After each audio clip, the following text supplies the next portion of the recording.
Good afternoon, everybody. Welcome to our meeting. This is the Commissioners Finance meeting.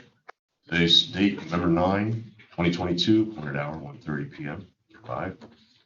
So we'll call the meeting to order. And opportunities for public comment first. Have a C. Mellon online. Mellon? M-E-L-L-E-N. Ian, okay. Okay, we have one individual calling in, C. Mellon. Did you wish to address the board? Now would be your opportunity. Give you a few seconds to unmute.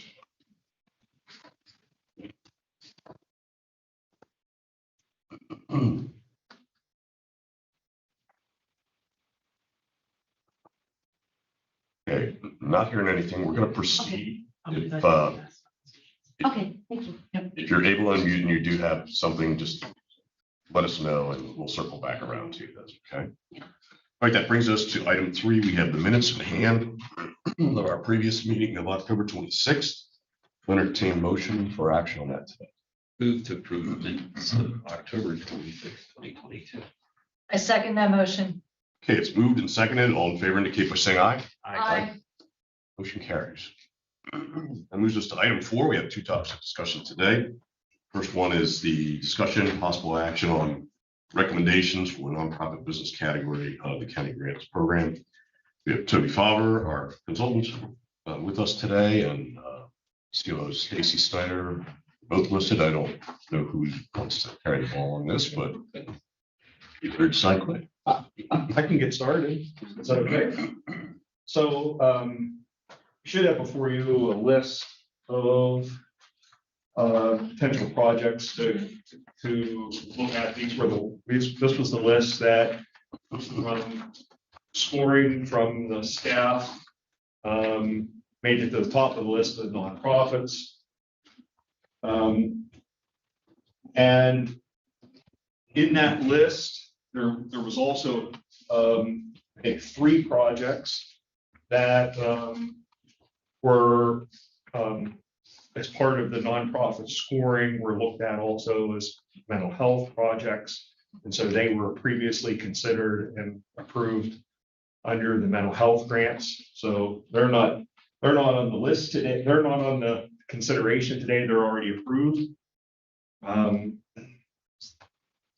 Yeah, so there's a total of 8 projects that are here in front of you. Several of them are library projects. They're independent library projects of Coy Library in Shippensburg, preparing infrastructure. There, the Simpson Library also is applying for funding and was recommended an award for them. And then the Frederickson Library as well. And then the next project down was Depot Ministries. And that project's geared around making improvements to their facility. They provide a variety of assistance for people in need in the community. And this would provide money for improvements to their facility. The Carlisle Tool Library, which again is a project that's established, already exists here in Carlisle. It's a place where people can go learn how to use tools and more or less check tools out so they can use them especially when they can't afford to use tools or don't know how to safely use tools. This project is around helping them to purchase the property that they're in, which will lower their ongoing operating costs. The Employment Skills Center, which is geared around adult education. And then the how to pronounce it, Maranatha project, which is this project's geared around trying to help people specifically recover from COVID, and it provides, it's geared around trying to provide counseling and or training assistance to individuals, so they can deal with learn how to deal with their finances, learn how to deal with improving the way they manage their lives so they can balance their checkbooks and balance their life out. And then the next project that's recommended is the United Way of Carlisle, which is a project that's geared towards improving or helping their facility costs. And I think that's the 8 projects. You'll see on the list the percentage of matching funds, and I would note that the United Way of Carlisle and Cumberland County did provide information on why they did not provide a local match. And based on the project description that was centered around really using a great number of the funds that they could have earmarked for this expenditure on providing support during the pandemic. The review itself, just like the other categories, was really focused in 3 areas. The first was whether or not the project met the criteria of the grant program as you've established it. The second was the timeline on the use of the monies.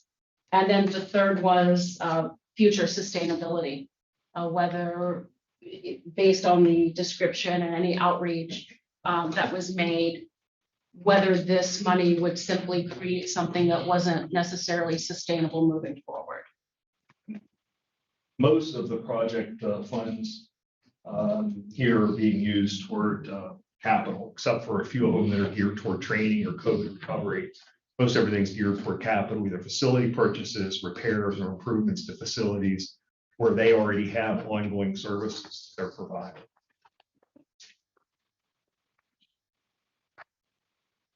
We welcome any questions if you have. Would you please remind us of what the 3 criteria were when you developed this program? They were projects that fit within one of the 3 major categories. And first and foremost, it was whether or not the project itself was geared towards addressing the needs of the residents or the needs of the organization as the organization combated COVID. Okay. So we had our mental and physical health. We had infrastructure, and then the third category, again, as Toby mentioned, sort of a catch-all that was for nonprofits, businesses, and any municipality that had something other than an infrastructure project.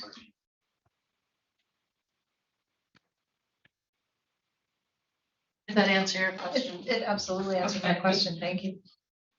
Stacy, I had sent questions to you and answered them. I just want to confirm though, the requests from the libraries, these are outside of the county library system. Correct. So this is money that will go directly to the member library. It would not flow through the Cumberland County Library system. And I would note that there were, I believe, 5 or 6 projects specific to libraries. You only see 3 here. And these projects are really designed to provide social distancing and outdoor activity space that would ensure that should we see ourselves in a situation like we've been in the last 2.5 years, the library would still be able to function and provide programming safely.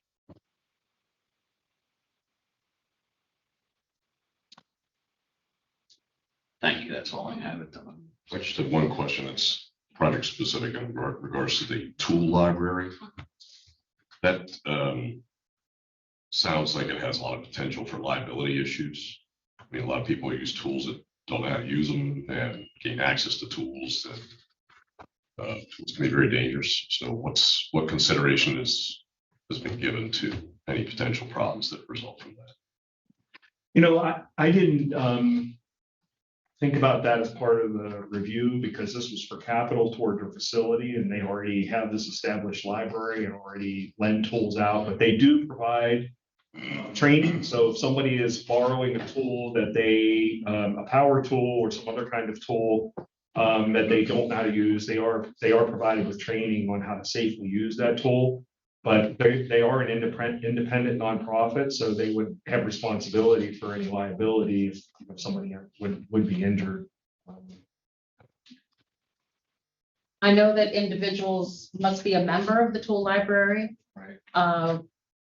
As part of the review, we did not seek out any forms that they would complete to become a member. We certainly are more than willing to do that to ensure that, you know, there is some liability provision in that membership agreement. Yeah, be part of your follow-up. Because everyone that is going to receive grant money is entering into a contract. A contract with the county, absolutely, Right. yes, absolutely.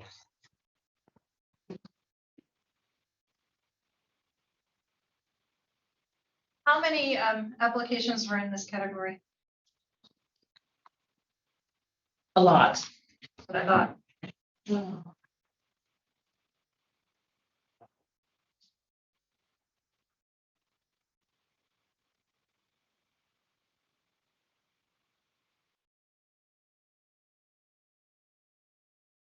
I'm going to say probably in excess of 150. It's a lot. Yeah. There was, it's the category where,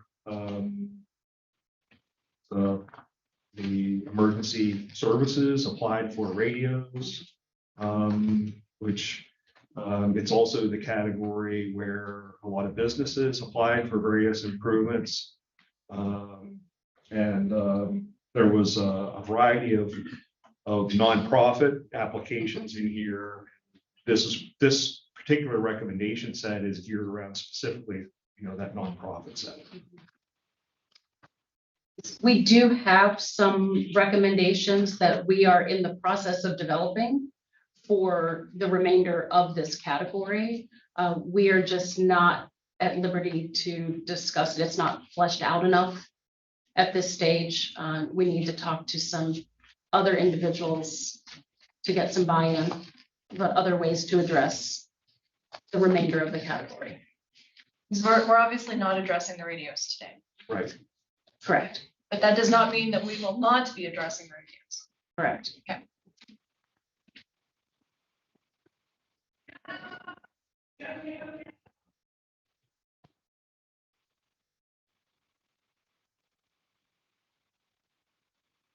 I don't have anything further.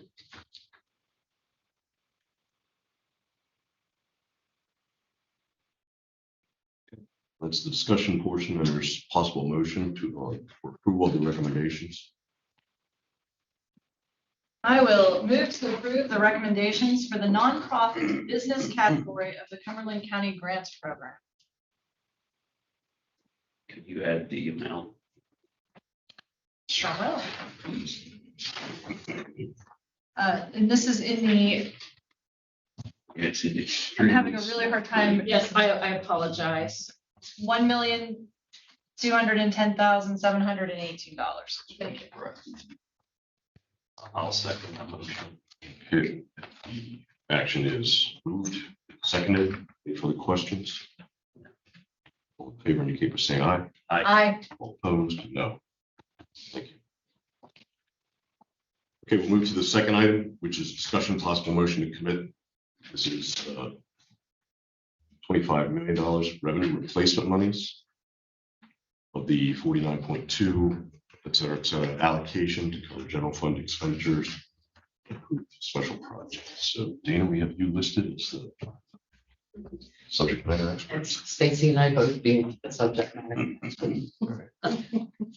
We're requesting that we commit $25 million in the general fund for the county projects. And that will be a commitment in the fund balance. And as projects are approved through our normal processing, the monies will be uncommitted and moved through. We have many large capital projects, and when we did the CARES grant, we requested the approval of the projects to move forward without the additional capital project process. We're not requesting that in this situation. We're asking for the commitment to be set aside. And then as the projects are vetted and ready to go, we'll bring them forward, let you know they're part of this project, and then we'll uncommit the funds after the approval. No, and I would say that while a majority of the projects are from the general fund, there are some approved special projects that have been earmarked to be part of this category. And again, we will make that very, very well known as any future projects come through. But there have been a handful of projects that have been approved previously that is part of the motion to approve them. It was noted that it would be part of this category.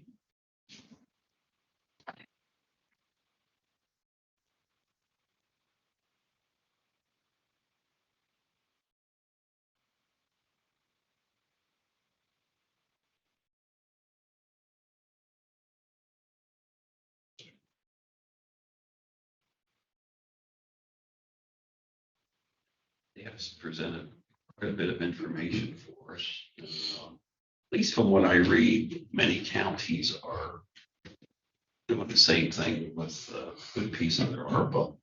And that's for county revenue replacement, which I think is a fiscally good idea.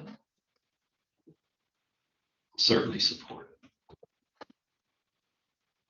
I would note that according to the calculations put out by US Treasury that we do report on quarterly, as of the end of 2021, we are at a $49 million,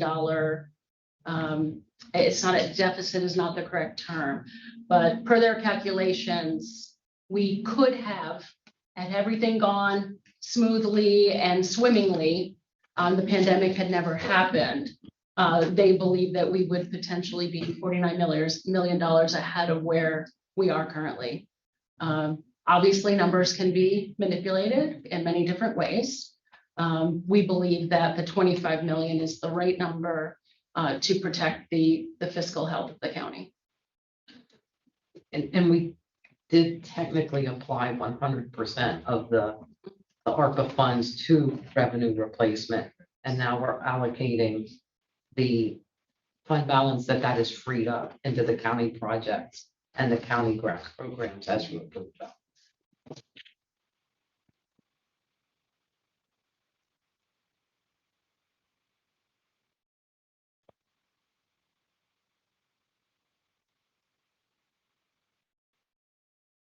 Is there a possible motion? I'll make a motion that we commit $25 million of the $49,214,152 of our ARPA allocation as revenue replacement monies to cover general fund expenditures and approve special projects as presented today. I second that motion. Let's move in second. Additional questions? If not, all in favor, indicate by saying aye. Aye. All opposed? No. Thank you. Okay, that brings us to item 5, other additional business.